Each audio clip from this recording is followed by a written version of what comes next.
Hello everyone, welcome if you are here for the first time, welcome back if you are returning. Thank you so much if you are returning. My name is Kat. Right out of the gate, I was being told that there's a difference between intuition and projections. And sometimes that intuition is not intuition, and sometimes it's projections. And this collective needs to learn and be mindful of what is it that is a projection that you're bringing forth, and what is it that is your emotions, or sorry, your intuition. I had that backwards. What is it that is your emotions that you're bringing forth, and what is it that is your intuition? Because your intuition and your emotions are usually not going to be aligned at all, right? That's the starting message for this reading right out of the gate, right? Lock. Something is hidden or locked.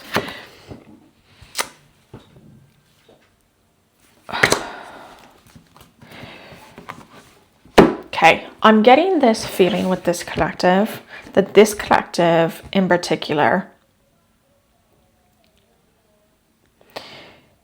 has repressed a lot of emotions within themselves.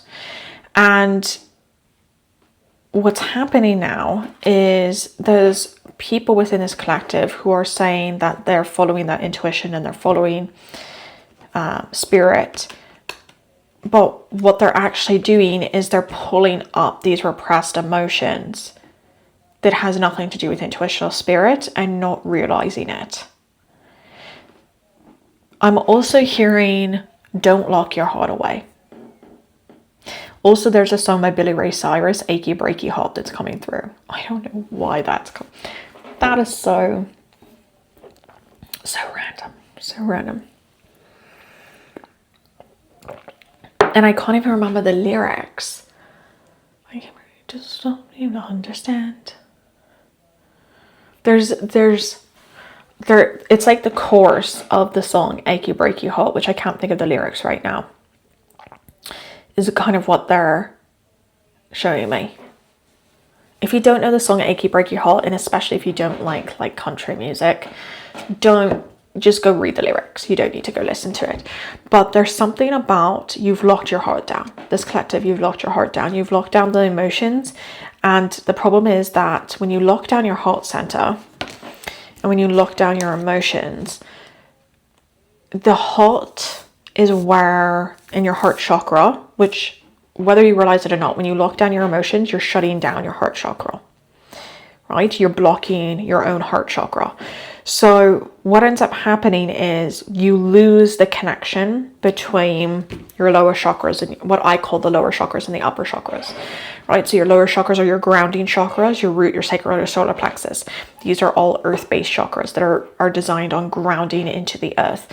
And then your upper chakras are your air-based chakras that are designed in grounding to spirit, right? And that's your throat, your third eye, and your crown chakra. And then your heart chakra, right, which is your emotions, like your water, and your intuition, is that connecting point between the groundedness of the earth and the frivolness of the air. I'm not even sure if that's what I'm looking for. And the heart connects those two together so that you're grounded in the physical, but you're able to connect to the spiritual. When you're blocking that connection, which means you're either going to be too up, okay, that's where the term airhead comes from, right? You're too much in the air, you're too much in the waves, right? Or you're going to be too deep in the earth, you're going to be too physical, which is where we get egotistical minds from, right? And always needing to be right, always being egotistical, always thinking that you know everything, and that whole mentality. So needing to open and heal the heart, okay? Removing the lock that you placed on your heart is a huge message for this collective. And it's basically the whole reading I'm hearing. I was just told that's basically the entirety of the reading. Is you need to open that space. You need to open that area and you need to heal it, right? All those repressed emotions will come up at some point. Okay, like spiritual things aside, from a psychological aspect, okay, you can only repress emotions for so long before they start to bubble over.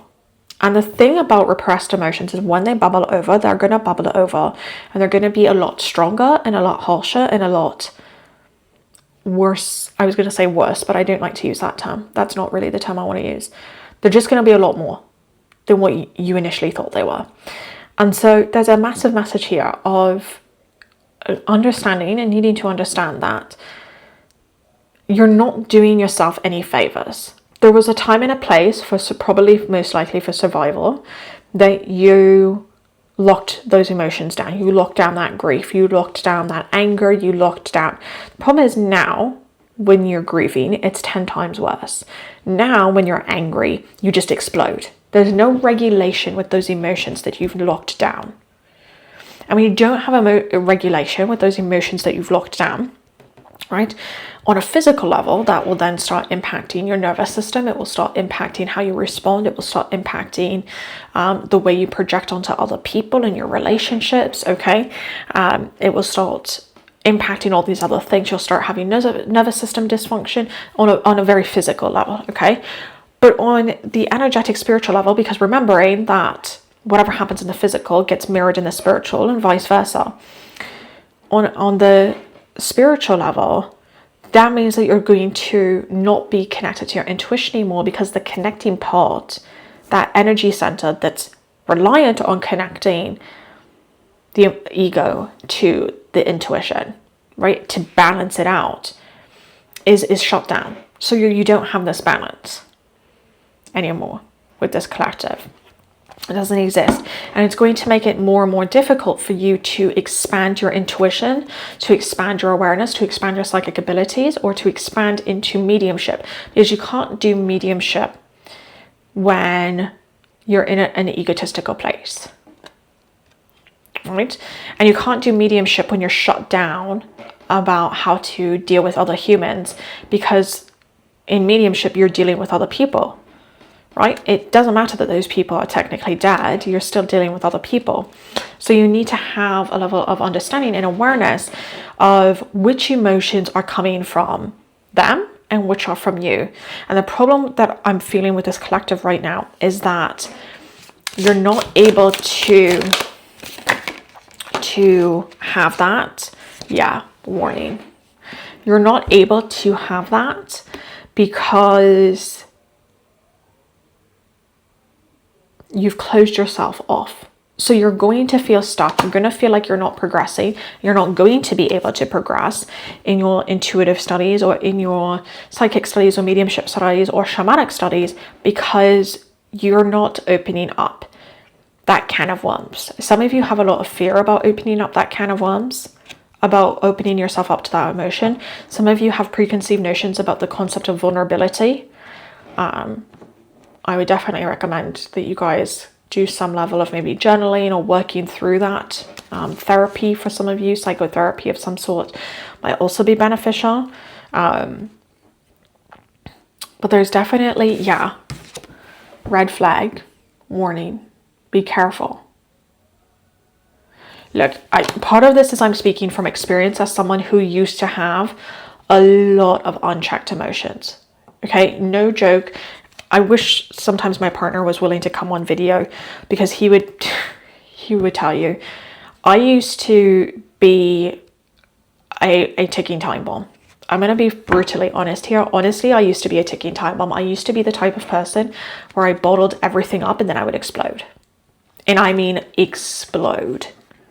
Like violently explode, where you don't want to be near me. It would not be pretty. And then I would do it again. And I would bottle everything up and then I would explode. And it took me a long time. It took me a decade, really, to really start. And if you were to ask me, do I think that I have improved? Okay. And my partner would tell you I've improved as well. Am I where I want to be? Honestly, I'm not where I want to be. right? It's something I still work on to an extent to this day, but am I a lot better than what I was? Absolutely. 110%, absolutely. But when you're in that, your nervous system is doing this, your emotions are doing this, right? Your physical systems, okay, your digestive system, blood sugar, your cortisol levels, they're all doing this up and down, up and down, up and down, up and down. So you've got no regulation. And the problem is you cannot use your intuition when you don't have any level of regulation. And during that time, I didn't really use my intuition. During that time that I was so up and down, I had one guide that could come through, same guide that I've had my entire life. I had one guide that was spirit guide that was able to talk to me during that time. And that was it. And I relied on that spirit guide for a lot. And honestly, I'm not really sure where I would be if I didn't have him.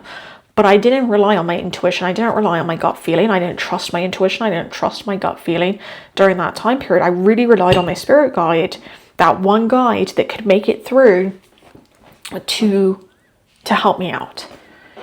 Right? And obviously everyone's different, and obviously not everyone has a spirit guide that they're able to be able to rely on. But again, I did the therapy, I did the psychotherapy, I did the anger management. Okay, I did the rehab. I did all that. Okay, I'm not saying that this is always just a spiritual fix, but we need to understand that where physical problems exist, it will impact our spirituality and our spiritual side as well. So when you're not looking after yourself, and when you're bottling things up, and when you're not communicating, and you're not honoring yourself, that's going to impact your connection. It's going to impact your emotions, and it's going to impact your ability to connect to spirit and to others and be a medium if that's something you're looking towards. I keep bringing that up, so maybe there's someone in this collective that's trying to expand some level of mediumship ability, but that's going to keep occurring, right? Intuition. This deck, when a deck does this, sometimes where I'm talking and then I'm just aimlessly shuffling, and then a card comes out where it's like your intuition, as I'm talking about developing your intuition, it really is just this whole other level to these readings, right? And the butterfly, change, transformation. The butterfly goes through a metamorphosis. I did a reel on Instagram, and I'm going to share it here because really I'm being told that this reading was done. At like the 5-minute mark, this reading was done. I'm going to share this story, and then I'm going to finish this reading. It's going to be a pretty short reading in comparison to the past few that I've done. I've been reading this book on fly fishing. I know. I love the outdoors, and I love fly fishing and camping, and I do a lot of outdoor adventures. And last year I treated myself to a fly fishing class, and I've just been addicted to fly fishing ever since. So fly fishing season actually where I live doesn't start till the end of April. So I am very impatiently waiting for it. So I started reading this book. In the book they talk about the life cycle of insects, because obviously when you're fly fishing you have to look at insects that are in and around the water. And talks about the metamorphosis. And there was this really profound line that was in the book that I was reading. And the book, by the way, is called The Reasonable Art of Fly Fishing, and I definitely recommend it. It's an oldie, but it's a goodie. And in the book, they were talking about metamorphosis and how the little nymph, right? The little worm, the baby insect, basically, that's in the water usually for 50-ish weeks of the year. Okay.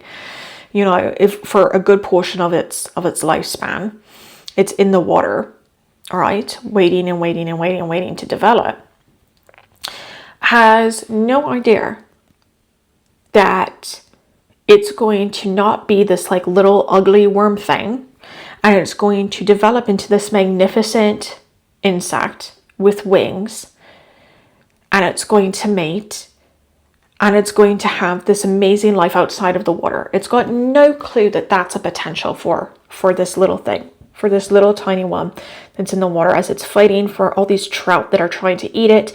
This little insect has no clue, but it still goes, and it still goes through the process of metamorphosis, and it still then becomes the mayfly, or it still then becomes the dragonfly, the damselfly, or whatever that particular nymph species decides to turn into. It still becomes it, right? And then it sees this whole other world outside of the water that it didn't even realize existed because it had been in that water for so long. And if that little creature knew when it was in the water what it was going to become, and what the beauty that its life would be, and what it would beautifully turn into, instead of just being this larvae in the water, like, how would that creature would do things so differently? And it's the same for us as humans, right? We look at metamorphosis, and a lot of spiritual teachers look at metamorphosis as like this breaking down, and it's gross, and it's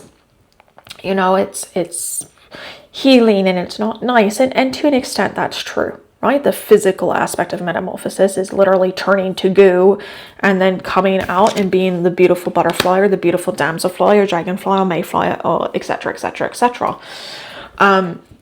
But to an extent, we're also missing the beauty of transformation and metamorphosis, which is, if you knew your potential, if you knew what you would be able to do, if you just did the therapy and went through this healing and learned to regulate your emotions and manage them, and recognize the difference between emotional outbursts and true intuition, the power that you would have that you don't even understand yet because you haven't done the metamorphosis yet is unchecked.